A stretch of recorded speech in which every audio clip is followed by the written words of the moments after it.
ये सोच के देखो, पुलिस प्रशासन किसकी सेवा करता है।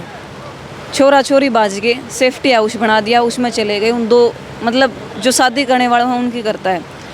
एक माँ बाप जो खुद की इच्छाएं मार के ना बेटा बेटी ने पाला है, उनकी सुरक्षा कौन करेगा। इसीलिए मैं कहती हूँ कि शैक्षिक और संवैधानिक के अलावा हमारी नैतिक जिम्मेदारी भी है। उस नैतिक जिम्मेदारी को ध्यान में रखते हुए चाहे सुरक्षा का कानून बनाया जाए, चाहे शादी का कानून बनाया जाए, चाहे कोई भी कानून बनाना जाए, नैतिक जिम्मेदारी को ज़रूर ध्यान रखा जाए। कि तालिबानी फैसलों का फैसला आप किसको कहते हैं और ओनर किलिंग आप किसको कहते हैं। क्या वो ओनर किलिंग नहीं है? बेटा बेटी चले जाते हैं और माँ बाप पीछे से कोई फांसी खा जाता है, कोई गोली खा जाता है, कोई खुद को जिंदा जला लेता है। क्या वो ओनर किलिंग नहीं है? ओनर हर एक चीज़ के दो पहलू होते हैं, अच्छा भी और बुरा भी।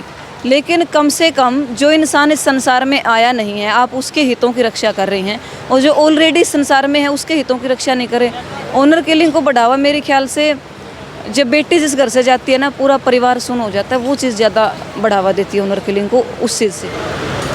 बिंदास हरियाणा देखने वाले सारे दर्शकों राम राम। मैं आपका साथी सतेंद्र सिसायर। फिलहाल बात करा भाई दोनोदा गांव के अंदर महापंचायत यानी बिना खाप है जो उनकी महापंचायत यहाँ पर आयोजित करी गई। बहुत सारे जो मुद्दे थे, जो समाज में लगातार बढ़ती चीज़ें हैं, उनका 12 में बातचीत हुई। क्या कुछ बात हुई? रिमन जी हमारे साथ मौजूद है, बातचीत आपकी करवा देंगे। भाई नमस्कार जी। जी नमस्कार। फिलहाल जो आज पंचायत हुई है, महापंचायत कहेंगे, हज़ारों की संख्या में लोग इकट्ठा हुए थे, क्या उद्देश्य रही?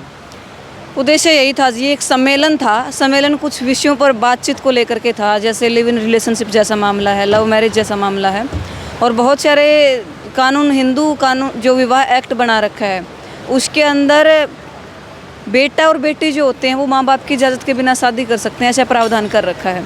तो तमाम देश के तमाम खापों ने मिल करके यहाँ से एक हुंकार भरी है, एक बात पूरे देश और इस पूरे शासन को पहुँचाई है कि देश के अंदर जो भी कानून बनता है वो सामाजिक हितों को ध्यान में रखते हुए रखना चाहिए।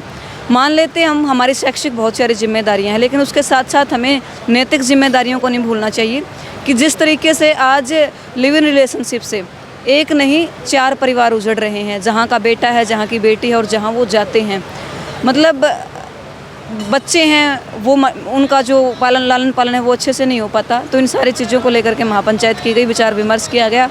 आगे की क्या कार्रवाई रहेगी उसके लिए एक कमेटी बनाई गई जो आगे निर्णय लेती रहेगी।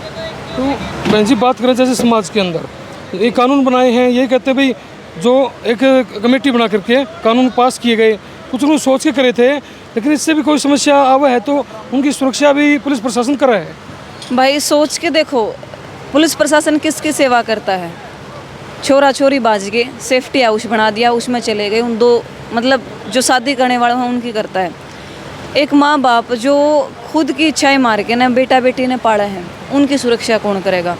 इसीलिए मैं कहती हूँ कि शैक्षिक और संवैधानिक के अलावा हमारी नैतिक जिम्मेदारी भी है।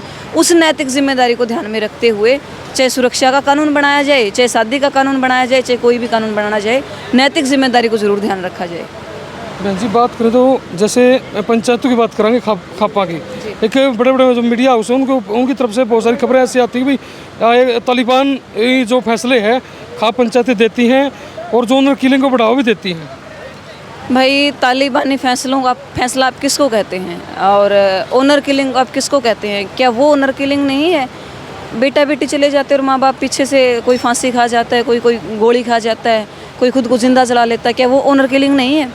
ओनर हर एक चीज़ के दो पहलू होते हैं, अच्छा भी और बुरा भी। लेकिन कम से कम जो इंसान इस संसार में आया नहीं है, आप उसके हितों की रक्षा कर रहे हैं, और जो ऑलरेडी इस संसार में है उसके हितों की रक्षा नहीं करें। ओनर किलिंग को बढ़ावा मेरे ख्याल से जब बेटी जिस घर से जाती है ना, पूरा परिवार सुन हो जाता है, वो चीज़ ज़्यादा बढ़ावा देती है ओनर किलिंग को उस चीज़ से। एक जी आज का हमें सुनने लग रहे थे एक सेमलैंगिंग, इस मुद्दे पर बहुत सारी बातें हुई हैं। और सर एक LGBT ग्रुप है, उन्होंने सबने जो स्वतंत्रता खातिर बहुत लंबा संघर्ष कराया, लाठियाँ तक खाई हैं। अब उनको एक फ्रीडम दे दी भाई, चलो लड़का है लड़के शादी कर सके हैं, लड़की है लड़की शादी कर सके है। उसके ऊपर भी खाप पंचायत अपनी बात बोल रही थी।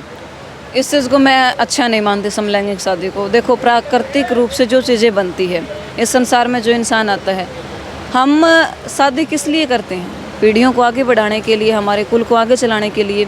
ये तो है नहीं कि भाई हमारी शारीरिक इच्छाएं पूरी हुई और शादी बंद होगी। मैंने ऐसा भी देखा है कि बेटा बेटी के लिए माँ बाप घर में अकेले अकेले भी रहते हैं। तो मैं इस चीज़ को अच्छा नहीं मानती। ये कानून जो बनाए गए हैं ये हमारी समझ से बहुत बाहर है। बहुत सारे लोग ये बोलते हैं कि अनपढ़ लोग इन चीज़ों के बारे में आवाज़ उठा रहे हैं। मैंने 3 MA कर दिया। आज मैंने पब्लिक एड को भी पढ़ा, मैंने मास कम्युनिकेशन को भी पढ़ा, मैंने हिंदी को भी पढ़ा और उस तरीके से पढ़ा, इनके ऊपर थीसिस भी लिखी। लेकिन मुझे तो आज तक ये चीज़ें कहीं भी नहीं दिखाई गई कि समलैंगिक विवाह करना चाहिए। कहीं भी हमारी साइंस नहीं कहती कि इसका ये फ़ायदा है, एक बता दो। हमारे इतिहास नहीं कहता कि इसका एक फ़ायदा है, ये बता दो। इवन ऐसा बताया जाता है शास्त्रों में कि जब सृष्टि शुरू हुई थी ना, तो एक आदमी और एक औरत को पैदा किया गया था, इसीलिए पैदा किया गया था। ये सृष्टि को आगे बढ़ाएंगे। जी धन्यवाद। फिलहाल भाई दनौदा गांव है, वहाँ से आप तो जुड़ा था और आपने पूरी बात से सुन ली। क्या कुछ लगा है कमेंट करके बता दियो और वीडियो को ज़्यादा से ज़्यादा शेयर कर दियो। इसी के साथ अपने वीडियो को विराम देता हूँ। जय हिंद, जय भारत।